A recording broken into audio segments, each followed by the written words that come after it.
Hello everyone and welcome to the 3.0 Sage Healer overview. Now we've covered all of the healers now. This is the final healer we've had to cover. So the Sage Healer, what is the Sage Healer's bag? Well, the Sage Healer is it's kind of like the old Merc Healer. We kind of sit in the middle. The Scoundrel is the main AoE healer right now. We can't touch the Scoundrel in terms of AoE heals, and the Merc is the single target tank healer that you want. The Sage sits somewhere in the middle. It's not a bad place to be, somewhere sitting in the middle. We've got decent single target, decent AoE. We're that middle ground in terms of healers. You could argue we're maybe the most balanced in terms of healers, you could argue. But let's get into it. Let's take a look at our utilities, and we'll take a look at what's new. So we'll cover the utilities first. Again, I would take Psychic Suffusion, gives you an extra AoE heal.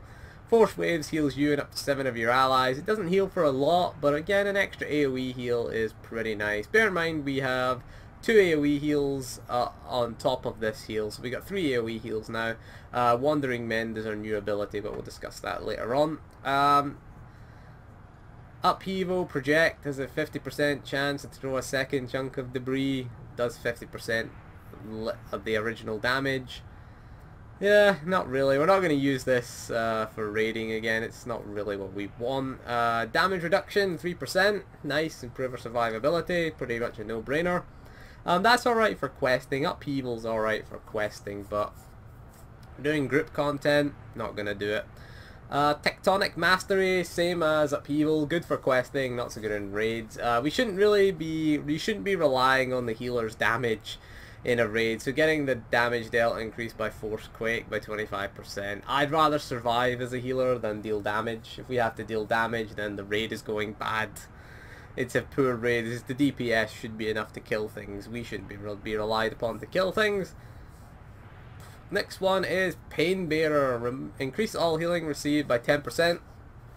Doesn't affect redistributed life. That doesn't affect us as a Seer Sage. It only really affects the balanced Sages because they get redistributed life. So as a balanced Sage, this is not going to affect you. So redistributed life, if you don't know what that is, it's basically when you leech some life off of something. If you use things like Force and Balance, try and find it. Force and Balance, again, heals you for 10% of the damage dealt. That is a leeching ability, because essentially 10% of the damage, Force and Balance is being redirected to you, so it doesn't affect that. So, again, doesn't affect us as a Seer Sage, so it's worth taking. Definitely worth taking. Humility. Target stunned by your Force Stun, suffer Humility. Force Stun wears off. Reduces the damage dealt by 25%. For 10 seconds, can be useful on trash. You know, if you're getting hit by a piece of trash, maybe useful, maybe, but again, we tend to just go for the extra healing done by 10%. Hopefully our tanks are available, and we also have Force Lift if necessary. We've got Force Lift, which is our CC, so we don't really need Humility, but it does have its uses. I mean, it just kind of, as a quick CC, quick bit of CC, and, you know, prevent them from damaging us. Hopefully our tank is competent, and hopefully our DPS is competent when we're getting hit by things. We hope, but it is an option there. It's an option there for you if they aren't. Pinning Resolve, reduce the cooldown of Force Stun by 10 seconds. Your Force Lift affects 2 additional targets. Again, we hope the tanks are competent. We hope we don't need this. We hope we can just take the flat damage reduction and the 10 flat healing received buff. We hope we don't have to use them. These are if we're in sort of a really bad group, I guess, could be useful. PvP, they're going to be pretty useful as well. But we hope we never have to use them. We hope we don't get a group so bad that we have to use this. So move on to Masterful.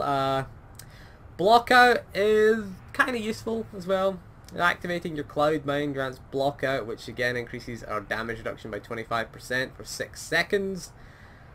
It is useful on certain fights if you're getting certain spike damage, but what we tend to take, we tend to go with Telekinetic Defense, which increases the amount absorbed by our Force Armor by 10%, and as a defensive measure we also take Valiance, which reduces the Health spent by noble sacrifice by 25% and the healing done by force men. These two just tend to win out over that one.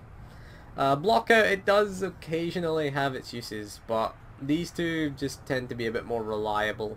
Tends to be. You can do gain an extra defensive cooldown, so I wouldn't rule it out, to be honest with you. Mind Ward is another one. Again, if there's heavy periodic damage going out, you might want to take. If you look at a fight like Coratini, there's a lot of dots going around in that fight. A lot of periodic damage.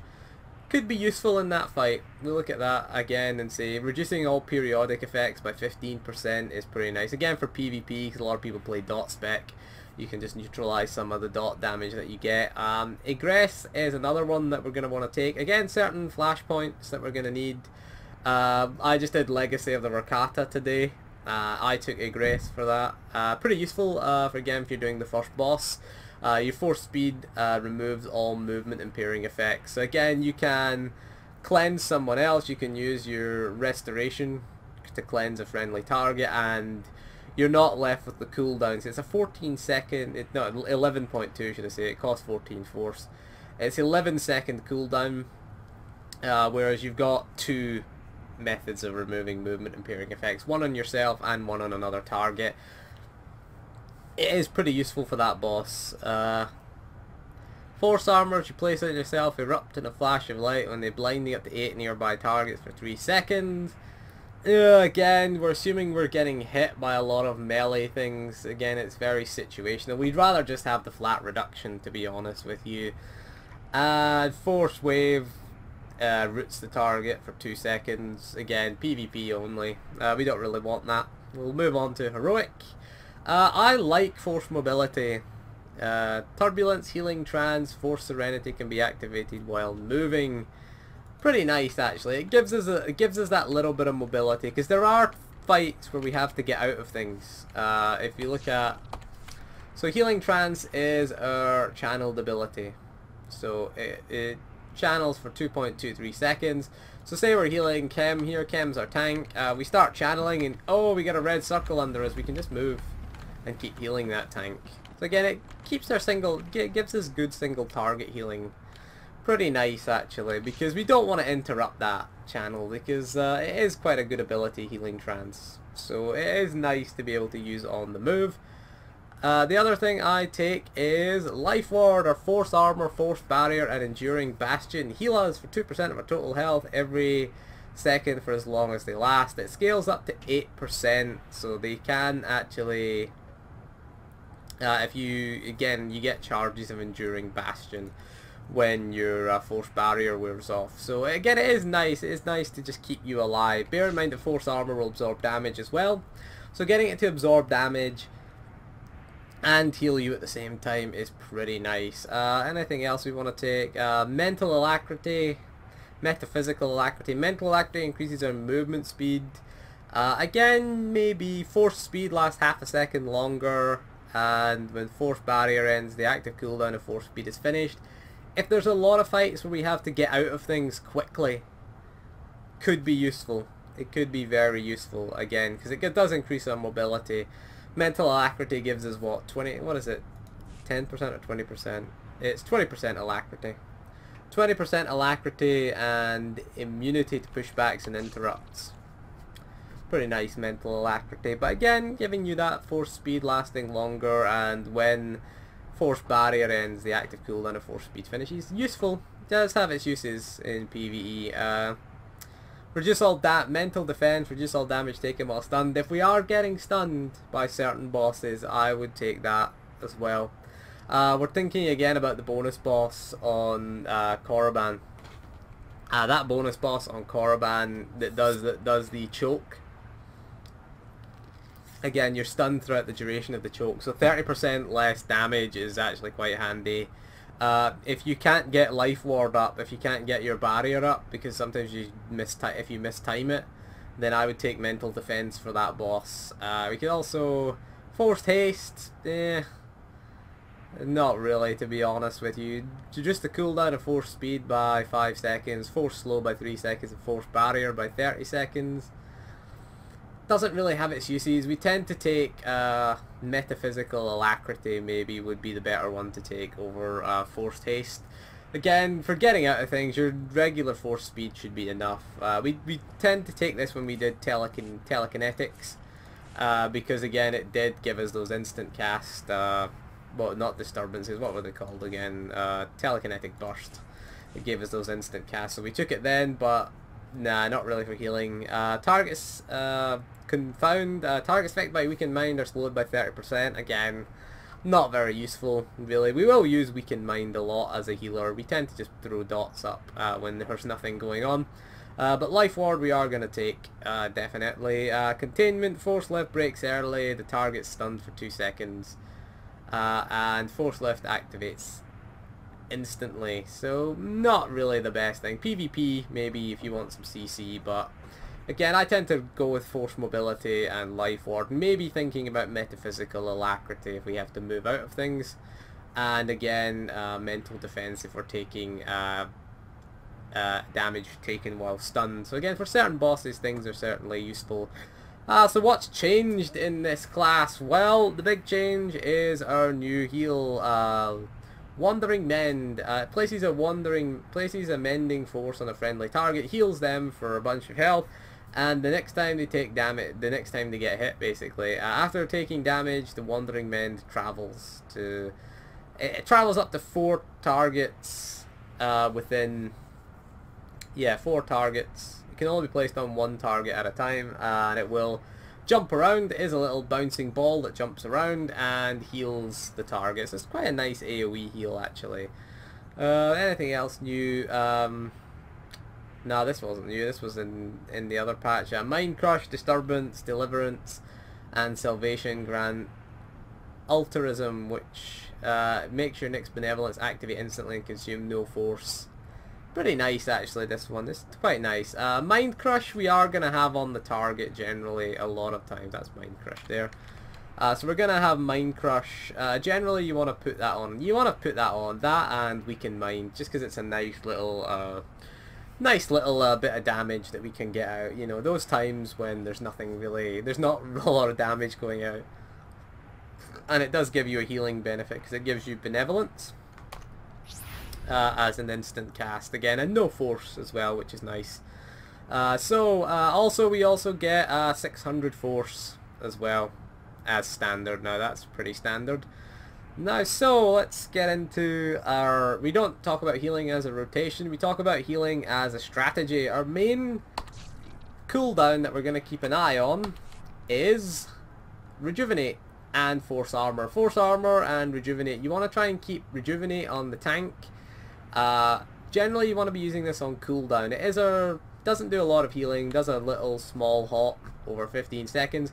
We don't really care about its healing. The ability that we do care about is Conveyance. There it is, Conveyance. Couldn't read that there, it was a little low. A little small text. Sitting too far away from this, I think. Rejuvenate grants Conveyance for 15 seconds, which again has various effects. Now, Conveyance is going to be very situational what you use next, but you want it up at all times. So we assume this is our tank. We get this on, we get our Force Barrier on, and then we get our Rejuvenate on. And we get these all light up because it affects all of them. Now, our Conveyance increase the effectiveness of our next healing ability. So it does different things for different abilities. This is where we have a choice, basically. So, Benevolence, it will increase the critical chance by 60%, which is pretty nice. Deliverance, it will reduce the activation time by half a second. Healing Trance will increase the critical chance by 25%. Salvation, it will reduce the force cost by 30%. And Wandering Mend will go immediately to the target instead of waiting for the target to take damage. So depending on the situation that we're in, then we are going to fire off something different. We generally want to keep this on cooldown. It is only a 6-second cooldown, so you can get this off pretty easy. So we got this up on our tank at the pool, we tend to go, and we get this up, and then it's a choice. So for single target healing, generally we will go for Benevolence. Generally, depending on crit, Benevolence tends to be our biggest heal. As you can see, we got 6.2k out of that. So if we try that again and we use our Deliverance, if Deliverance crits it will go higher. We get 8k if that crits, but bear in mind this is less likely to crit because this is a 60% chance to crit. We've also got our instant heal there. So again, this being an auto crit, it's going to depend on your surge whether you use Benevolence or Deliverance on single target. If we have to move, we're going to use Healing Trance. So say we pop that up, we got that out. Oop, wrong button. We got that out on our target and then we have to move. We're going to use Healing Trance. 25% crit. We have to move, we're going to use that. So again, it's a decision really. You can take the chance that Benevolence won't crit. The difference is minimal and it's going to depend on how much surge you have. If you have a lot of surge, use Benevolence. If you don't have a lot of surge and have a lot of crit, you can use Deliverance. Will probably be the better heal for you. The other thing we get to keep up is Resplendence, which again reduces the cooldown of our Salvation or makes our Noble Sacrifice cost no force. Now Noble Sacrifice we don't really need to use that much, so we can use that to take the thing off of Salvation. So that is our basic healing strategy. We want to keep Force Armor on the tank whenever possible. Again, just because the tank will take less damage. Making the tank take less damage is better than just cheesing the healing meters, which a lot of sages tend to do. Is just focus on their healing output. Damage prevention is the key. So we'll look at our conveyance. In an AoE situation, your priority is generally going to be Wandering Mend. Wandering Mend tends to be a lot faster than Salvation. We'll look at Wandering Mend. We'll pop that up. We'll fire off our Wandering Mend. And you can see it will bounce away around. You can see it just bounced around the two targets, instantly healing them. So it tends to be more of an instant thing. Did it jump back to Chem? Where did it go? It's consumed. Yeah, so again, you consume your Rejuvenate, and then Wandering Mend. You'll see it just bounce around to these two targets. It bounced to that one twice, I think. That's why I got 2 healing done. So that's not too bad again. So we want that for that instant healing. Again, Salvation we tend not to use. The problem with Salvation these days is that it's just very, very slow. Again, it does its healing over 10 seconds. 4k healing over 10 seconds versus, you know, 4k healing instantly. So our priority for Rejuvenate is always Wandering Mend, generally. We tend to use it on whoever has the lowest health and it will just bounce around. So if the group is stacked up on certain fights, if you look at the Underlurker when we're all stacked up, when we're behind the rock and we're waiting for the big, what is it, Devastate or something like that, I can't remember what it's called. When we're waiting for that, what we want to do for AoE heal is fire this off, fire this off, and then fire that off. Bounce it around and then get our, hopefully, instant Salvation out by then. Our priority generally is to get Wandering Mend out. Bear in mind it will only heal 4 people though. So in a flashpoint it tends to be our priority. The problem with Salvation is that that's our instant cast, so we use Salvation. We do get the instant cast Benevolence, which again helps our mobility. If you do have the instant cast Benevolence, you can use that as well if you're on the move with Rejuvenate. So that's our basic healing strategy. Defensive strategy for ourselves is you just pop yourself up. So if you take a bit of damage and have to use Noble Sacrifice, you're gonna, again, we use Life Ward for that, which gives us free healing. Pretty nice. We've also got Wandering Mend, which is a nice big heal for us. Again, if we take the Valiance, we get extra healing out of not Wandering Mend, Force Mend, should I say. And again, Noble Sacrifice we have to use a lot less, just because these abilities tend to cost less force right now. So, Wandering Mend, Noble Sacrifice and Force Mend, we tend to be using a bit less. The other thing we'll talk about is our Force Empowerment, which is our raid-wide cooldown. Increases strength, presence, aim, cunning, endurance, and willpower for everyone in the operation within 40 meters by 10% and lasts 10 seconds. Again, you can only use this, I think you can only use this once, well, it is 5-minute cooldown. Most fights don't last longer than 5 minutes. So again, you can use this. Again, it's pretty nice, gives you a nice little HP boost as well, gives your whole raid a nice HP boost, gives everyone a nice stat boost as well. It's not quite as powerful as your Sage, not Sage one, your Sentinel one. So that's about it. I mean, that's really about it. We want to try and keep Mind Crush whenever possible. Get your Mind Crush up. Force Potency as well. Bear in mind Force Potency helps our burst healing. Again, increases the crit chance. What we don't want to do is use Rejuvenate, Force Potency, and then Benevolence. What we want to do, if you're using Force Potency, then your priority will be Deliverance. So if we look at Chem, we'll pop Force Potency and then hit off Deliverance, and we'll see, again, it's doing way more healing than that. Yeah, it does about an extra K, 1000 more healing. So we'll look at our stats, and we'll talk about our Surge. We'll ignore Melee, we're just going to go to Force. So our stat priorities generally, 25% crit is about the standard. We're a little bit high on crit right now because of these two things. You want about 7% alacrity. The problem is that if we drop one of these, we will drop below 7% alacrity. So we're at kind of 7.4%. We want 75% surge. We want between 7 and 8% alacrity. Our alacrity is okay. Power alacrity tends to be our top priority. Crit alacrity is a good secondary priority, and then it's surge. Bear in mind things like our Wandering Men, not our Wandering Men, I can't remember the names of anything. Benevolence, again, getting that crit chance up to 60%. Bear in mind it's 60 plus 25, so you got what, an 85% chance for that to crit, which is pretty nice. Bear in mind that, and again, your Force Potency, again, gives us 2 charges, which again increases your direct attacks and heals by 60%. So we want to use it generally on Deliverance. We can't. I don't know if we can use it. No, it's direct attacks. I don't think we. I don't know if Wandering Mend counts. Does what? Can Wandering Mend? I've already selected Chem. Let's see what Wandering Mend does with it. Oh, it can crit off of it. Yeah, it consumed all the charge. We can use it with Wandering Mend as well. That's good to know. That's pretty nice to know there. Zoom in, come on.